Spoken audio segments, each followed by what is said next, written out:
जी बिस्मिल्लाहिर्रहमानिर्रहीम। मैं हूं ताहिर ढिंडसा और आप देख रहे हैं टीडी डिजिटल।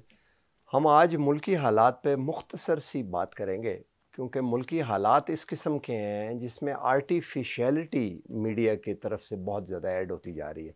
तो मैंने ये ज़रूरी समझा कि हम रियलिटी चेक एक दफ़ा ऑब्ज़र्व करें और आपको थोड़ा सा बताएं कि ये हो क्या रहा है। पहली खुशखबरी तो ये है कि स्टेट ऑफ पाकिस्तान जो है that is on a very even कील, स्टेबल है, कोई मसला नहीं है ऐसा बड़ा के हो।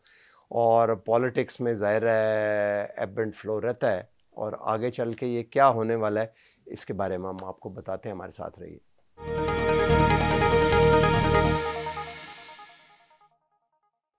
हमने अपनी पिछली वीडियो में बताया था कि मियां नवाज़ शरीफ ने शायद ये टिप ली इंटरनेशनल इस्टेब्लिशमेंट से कि हम जो हैं वो लोकली आर्मी को सिविल मिलिट्री लेवल पे इंगेज करें, लेकिन द वे ही प्रेजेंटेड वो बड़ा हार्श था।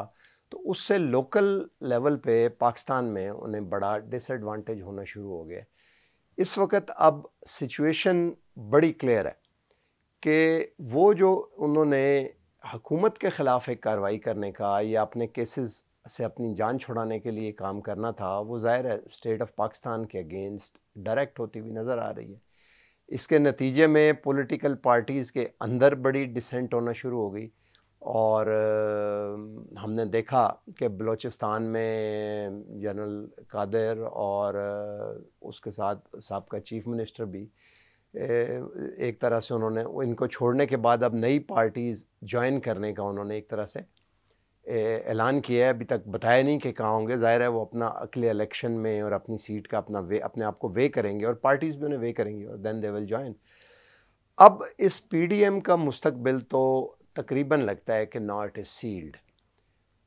लगता ये है कि जनरल बाजवा के चीफ बनने के बाद जो 5, 6 या 7 ऐसे लेफ्टिनेंट जनरल थे जो अगर जनरल बाजवा रिटायर होते तो उनमें से कोई एक चीफ बन जाता। मियां नवाज़ शरीफ ने ये असेसमेंट की कि शायद उनमें से हम ये अगर प्रोवोक करें तो कोई 1 या 2 या 3 जो हैं वो इंटरनली प्रेशर बिल्ड करना शुरू करें।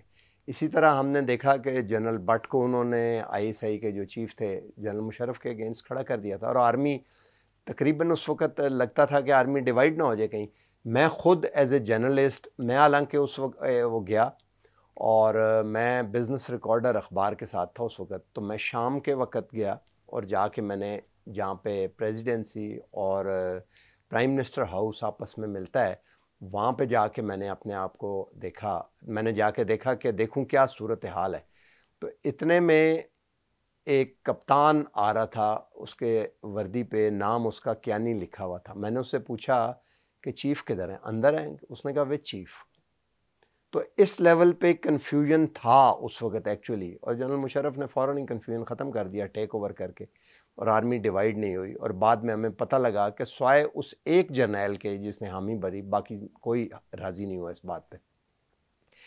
इसी तरह से अब भी उन्होंने कुछ जर्नैलों के, जिनका मैं नाम लेना मुनासिब नहीं है, कुछ जर्नैल ऐसे हैं जो बड़े वोकल होते हैं, रहे हैं साबिक़ा तौर पे अपने कमेंट्स के बारे में, लेकिन उनकी लॉयल्टी में आर्मी का कल्चर है कि कोर कमांडर की मीटिंग्स में वो वोकल होते हैं, बट वोकल होने के बावजूद उनकी लॉयल्टी में तो कोई शक नहीं है। और वो उनमें से कुछ ऐसे हैं जो अभी नवंबर में और दिसंबर में रिटायर हो जाएंगे करने के लिए।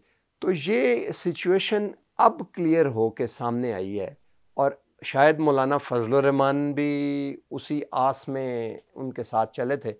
तो अब आगे क्या होने वाला है, मेरी असेसमेंट इस बारे में ये है कि ये मामला अब अगले 1 आध महीने में काफ़ी हद तक निपटा दिया जाएगा, और उसके बाद मेजर नेगोशिएशंस होंगी स्टेट लेवल की नए आने वाली यूएस इस्टेब्लिशमेंट के साथ, जो बाइडन की जो आएगी, और आगे मामलात उसमें चलेंगे।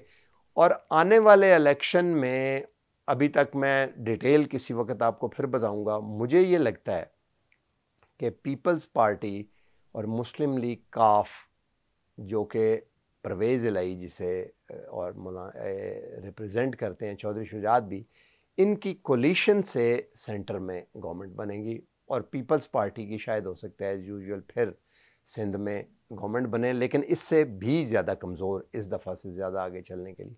पीपल्स पार्टी ने लगता है कि अपने जो मेजर कंसर्न है, ज़ाहिर है उनको फेडरल लेवल पे तो बहुत ज़्यादा इंटरेस्ट भी नहीं है, प्रोविंशियल लेवल पे 18th अमेंडमेंट के वो हिस्से जिससे माली तौर पे सूबा वीक होता है या जो फेडरेशन के पास आता है, उसके बारे में कुछ एश्योरेंस है उनके पास अब कि उसको फ़िलहाल नहीं छेड़ा जाएगा।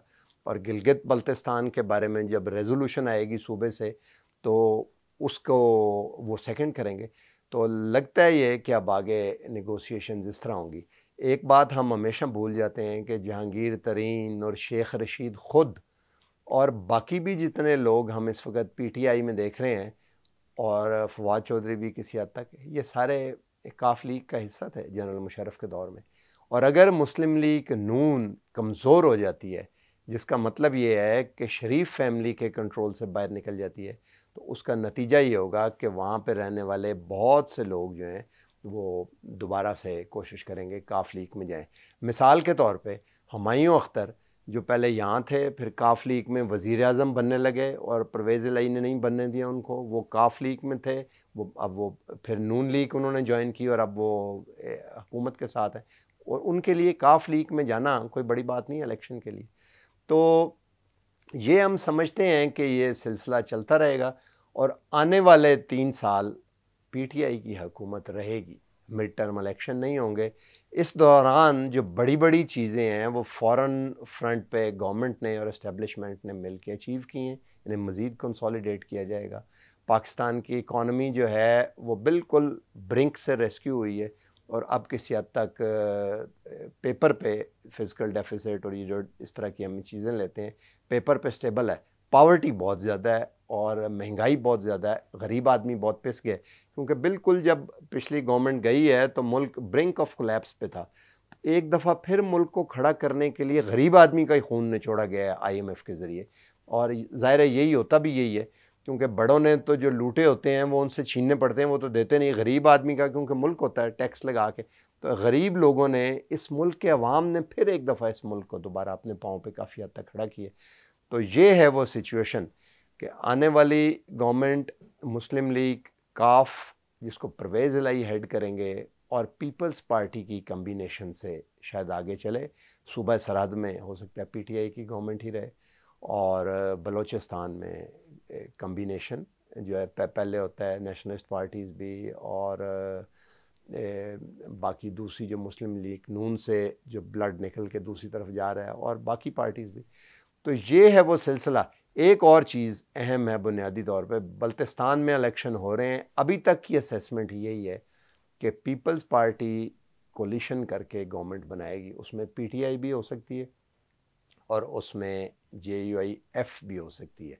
और क्योंकि मौलाना फजलुर रहमान का ज़ाहिर है उनको कुछ भी नहीं है, वो चाहेंगे कि उन्हें कुछ ना कुछ मिल जाए। तो ये वो सिचुएशन है जो इमर्ज हो रही है इस पाकिस्तान डेमोक्रेटिक मूवमेंट के जलसे के एंड में। देखते हैं कि आइंदा क्या होगा। आज तक के लिए इतना ही।